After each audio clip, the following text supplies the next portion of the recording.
Yo, what is up guys, it's Panther today and I'm finally bringing you guys the Spider-Man PS4 review. Now, I'm gonna kind of break this up into different parts and, give you guys the good, the bad, and the nerdy. Because it's been a while since we've gotten a proper Spider-Man game, and I mean a proper one that has nothing to do with the movie. It's been actually about 4 years since we've gotten a good one. And Amazing Spider-Man 2 doesn't count because it's really not a great game. And as a fan, I was losing hope knowing that Marvel has had a bunch of hit or misses on the console gaming front. Heck, we don't get the same quality games such as we got with Marvel Ultimate Alliance and I guess Marvel Ultimate Alliance 2, because that one was at best mediocre. And that's the thing, they were losing focus. But with Spider-Man PS4, it showed that Marvel is trying to build up trust with their gaming side. They want the gaming division to be just as big as it was in the early 2000s, so it can be as big as it is now. Especially with their movie side, it's going haywire with great quality content. But this game, it's a home run from start to finish, from its villains to its amazing story, to how Peter, MJ, and Miles, yes, all three of these characters do develop in the game, and as you progress, you play through these other characters, and you'll learn to love them. So let's get into the game and tell you what's good, what's bad, and a little bit of the comic book culture. So let's get into it with my Spider-Man PS4 review. You know what Octavius will do if he finds out you failed? I failed? Didn't I hear you took a poetry Yes, class in the you raft? freak Like a show. therapy thing?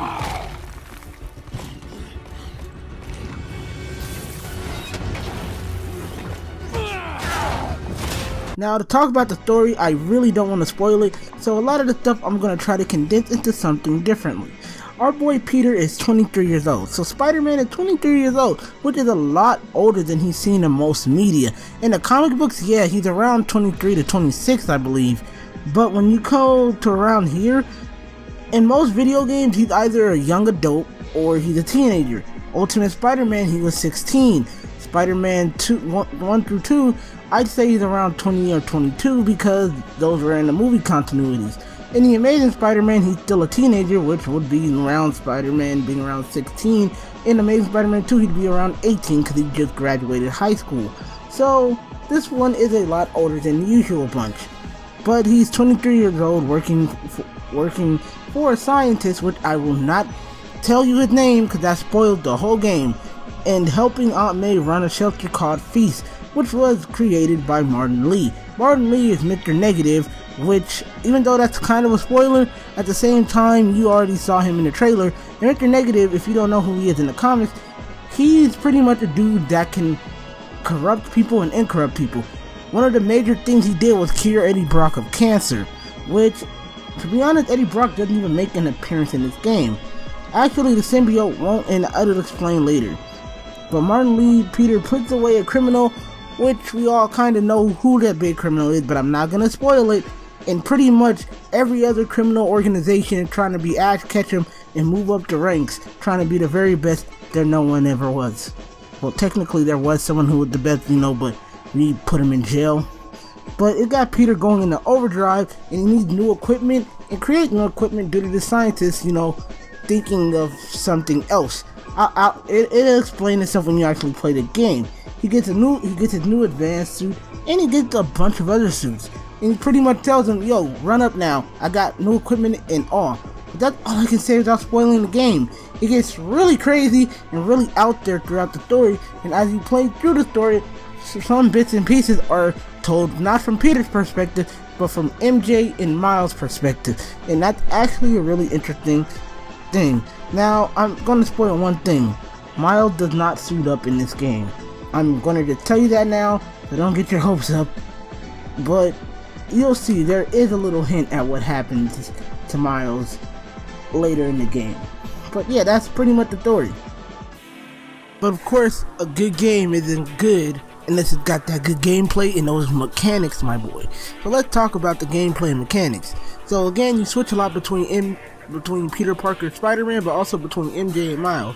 Now, this is where the game has a few minor issues, that come up when playing as Spider-Man is perfect. Spider-Man's combat is an amazing mix and stiff. He fights like an acrobatic capoeira fighter in mixed martial arts, which even I'll admit in other games they don't complement that well.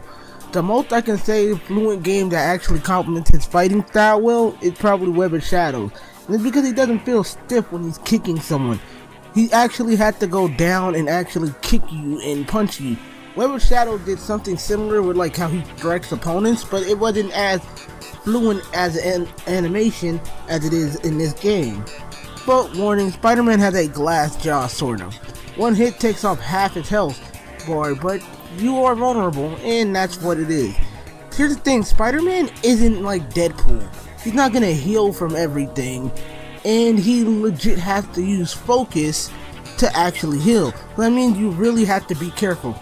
And trust me, when you fight the big ass brutes, and as soon as they knock you down, it's like that scene in Friday when Devo knocked out that one nigga and took his chain.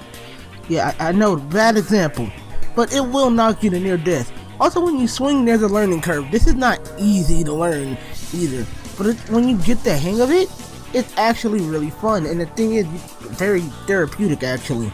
It's actually what the developer said, because it feels like I'm going through the motions that I can swing like Spider-Man. And you're legit learning new things through it. Like the point blank system, which again comes as an upgrade, but it allows you to traverse faster than most. Now with Spider-Man, there is actually no bad aspect of it. When it comes to MJ though, that's when the game kind of goes into like the stealth Metal Gear Solid type game. Now look, I love stealth in games because it makes you feel powerful. But when you're MJ and you have no powers and you have a web gadget that does absolutely shit, she's a pretty stealth character to play. Now here's the thing, the AI is dumb as fuck, so you can get through these pretty fast if you can confuse the AI long enough. And legit, you can breeze through them. I've done it before. I don't have footage of me doing it before, but just know I've done it. I legit went back to play missions as MJ, which you can't really do it, but I've saved at certain points with the physical save, and I loaded the game and I legit tricked all the AIs, and it was fun. It was actually pretty fun, because here's the thing, the AIs aren't that smart. And the same thing goes with Miles. He has a hacking gadget, but here's the thing, his are interesting because they are villains that he's hiding from. The one positive thing I have to say is there's one MJ mission that I liked, and I don't want to spoil it, but it does involve you and Spider-Man. You can legit tell Spider-Man, get that nigga over there, and he will get him. Now I don't have footage of it, because again, this review was sort of impromptu, but then again, I had to record slow footage over it, and I didn't actually plan on reviewing this game. I was going to make my first impression and be done with it, but I enjoyed this game so much that I need to like talk about it. It's an amazing game. But Miles has a hacking tool that works. And here's the thing, you're running from villains when it's Miles. When you're running from basic ass soldiers, it's kind of boring. But the MJ segments, I don't want taken out of the game. I actually just want them improved. Like all of them can be improved for the sequel. Also, can we get like the co-op thing with Peter and MJ, because that actually worked pretty well. It did. Also, my one really big complaint, even for the whole game as a whole, is that I wanted more boss fights, because a lot of the boss fights felt simple, and like that's the one fun thing about Spider-Man games, is that each boss fight is very different. I remember in Spider-Man 2 when you fought Mysterio, he had legit illusions and mirrors that you had to go through. In Ultimate Spider-Man, you had to chase down the Rhino. Which, again, we did have a chase sequence, but it was with Shocker. Yeah, the quilted dude, the quilted Sherman. Yeah, we were chasing him, but he was boring. It was boring, and like I know they plan on doing other certain villains for the sequel, so make them have funner boss fights. That's the only thing I really want. That this game kind of lost its 10 out of 10 rating for me. That I wanted more boss fights, and I want them to be more complicated. The most interesting boss fight, I'll say, it comes towards the end. Both of these boss fights come toward the end, and I will not be saying who they are, but just know you'll be having tons of fun playing through them. So yeah, that's all on the gameplay. The gameplay front is fan-fucking-tastic. But there are some gripes with some segment that feel good. Oh, last thing, the puzzles are fucking shit. He'll never do the puzzles. Like, they give you the option to skip it, which again is insulting as it is. Just fucking skip it. They're not even fun. They look like science puzzles. They look like they got the side of your science textbook when you were a kid and turned that shit to a puzzle. That's all I gotta say on that. Let's get to the next section, please. When I talk about attention to detail, I gotta say Insomniac did a damn good job with these graphics and how they paid attention to every little aspect of New York, Manhattan, Spider-Man, these characters, and just how their everything moves, and especially how these characters interact with each other. And I'm pretty much now gonna go a little bit off script, because going on the script, I'm just kind of looking at it and it's not all that great. But the first thing I'm gonna talk about is the suits. Now, when you unlock a new suit, you usually have to do like challenges and all that. But when you look at the suit and pay attention to detail, because whatever suit you're wearing is going to be in whatever cutscene you're playing. So if you're wearing a Spider-Man 2099 suit, that suit is going to be in the cutscene. And the thing is, you see the fabric it's made of. You see the spandex it's made of. Like, one really big suit that everybody goes crazy over is Spider-Man Homecoming, because it looks so real. It looks like the actual suit is showing you the fabric, what it's made out of. And the Spider-Man Noir suit is another example. You see the jacket, you see the boots and all that. You see how the suit is made. And here's the thing, another thing, night looks so beautiful in this game. The night, the rain, whenever it rains, I wish you could toggle through weather, because it looks beautiful. You see the water bounce off the suit, and yes, the puddles, because we out here talking about Puddlegate, looking amazing. But the suit, like everything with water is amazing in this game. Everything in detail with this game, from how Manhattan feels like it's alive.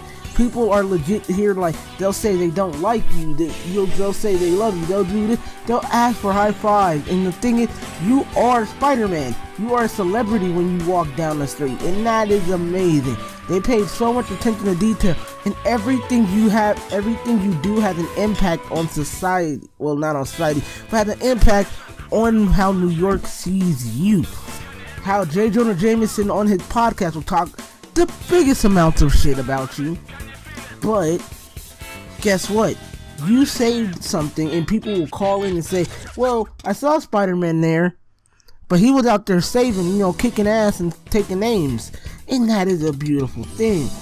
Also, the emotions in the face capture and how the characters talk. I'm glad they went the cinematic style. Like, certain games need the cinematic art style, because everything, you feel the emotion. When Peter Parker, Yuri Lowenthal, I had doubts, because I was like, I'm about to hear Ben 10, Sasuke, and all that. I didn't hear none of that. Like, this felt like Spider-Man's own voice.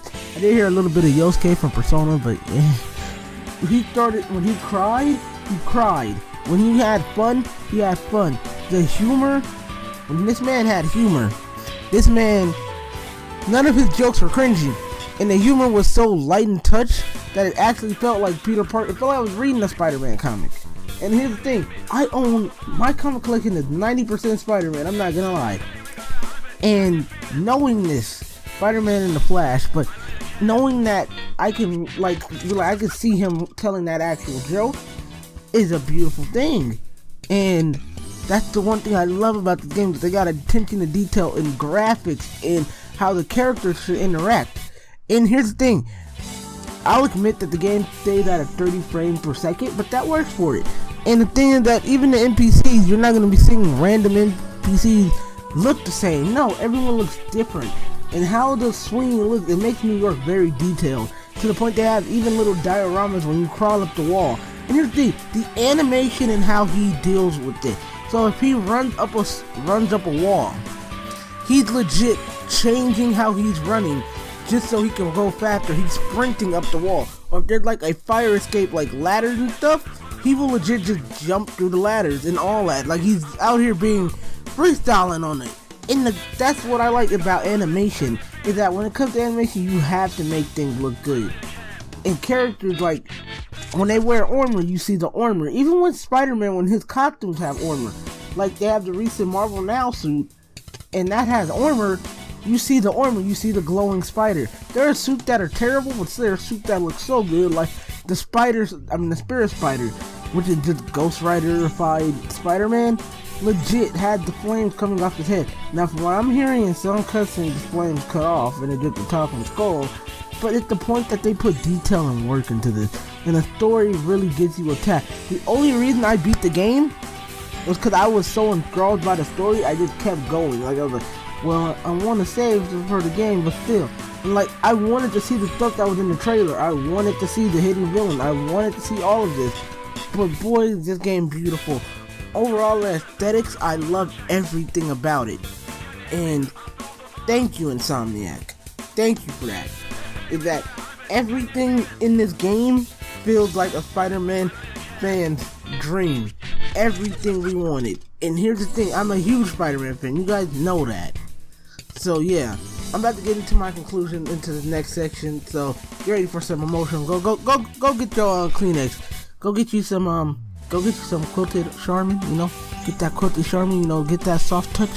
Cause I'm about to get a little bit emotional. In conclusion, Insomniac, you were the wild card Spider-Man needed. And to see Spider-Man as the hero I grew up with, the hero who got me through a lot, and I mean a lot. Like I've been through depression and all that, and Spider-Man comic books have helped, and through anxiety and all that, and to see him represented so well in this game, it's crazy to me.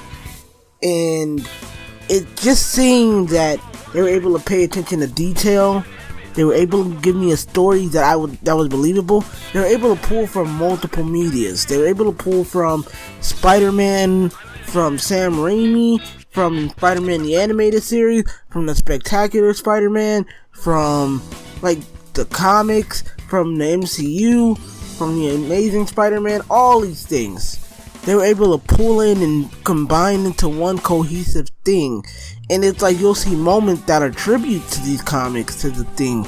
They pull from Ultimate Spider-Man to the Amazing 616 Spider-Man to Spectacular to Marvel Knight Spider-Man. And it's astounding to me. And knowing that we're gonna get like newer characters in the sequel, because they are, how the ending was built up, it was built up like an MCU sequel. So we know that this isn't the final outing for Insomniac. And yeah, this game had a lot of bugs and a lot of problems, but that happens when it's your first run-in with this type of games. And you know, of course it's gonna be fixed, but none of them were game breaking. And honestly, there were minor problems more than there were anything else. And it's just so astounding to see a hero that I enjoy get a game that actually accurately represents him. And I'll admit, I do wish that this was on other consoles so other players can experience it. But maybe the PS4 was its main thing, or it needed to be, and it did amazingly. Because Insomniac was able to focus on just that. So, again, I give this game a solid 9 out of 10. And I mean a solid 9 out of 10. This is a good 9 out of 10. And I've already told you why it's not a perfect game. It's got some bugs it needs to work on. It's got some things it needs to work on. And before it's 10 out of 10, it needs to present some new things that I haven't seen yet. Like, and improve on some older things. So, again, this is a crazy good game. Suggest you check it out. I better get the hell out of here. Peace. Like, comment, and don't forget to subscribe to the channel to help support me and everyone else. Well, just me. And yeah, subscribe, like, share this video around because I worked very hard on this review. And I'll see you guys in the next video. Peace. De pássaro que não sabe.